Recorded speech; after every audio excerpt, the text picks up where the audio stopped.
మరో 2 రోజుల్లో అమెరికా అధ్యక్ష ఎన్నికలు జరగనున్న నేపథ్యంలో ప్రచారం తారాస్థాయికి చేరగా ట్రంప్ పాల్గొన్న ఓ ప్రచార సభలో తీవ్ర కలకలం చెలరేగింది. నెవడా రాష్ట్రం రెనోలో ట్రంప్ ప్రసంగిస్తుండగా ఓ అనుమానితుడు వేదికపైకి దూసుకెళ్లాడు. వెంటనే అప్రమత్తమైన ట్రంప్ భద్రతా సిబ్బంది, స్థానిక పోలీసులు ట్రంప్ను వేదికపై నుంచి తీసుకెళ్లారు. నిందితుడిని అదుపులోకి తీసుకుని ప్రశ్నించారు.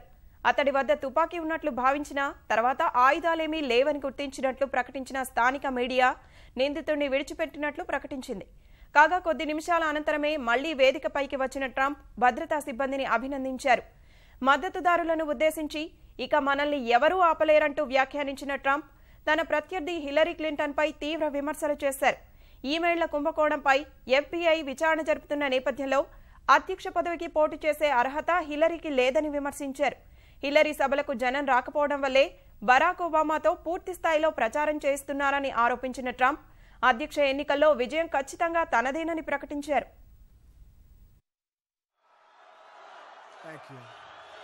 Folks, while we're at it, great.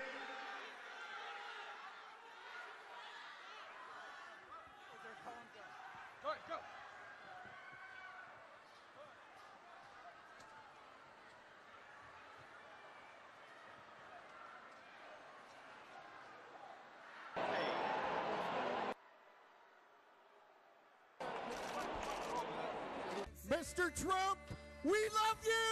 Welcome back! I'm proud to be an American, where at least I know I'm free. And I won't forget the men who died, who gave that right to me.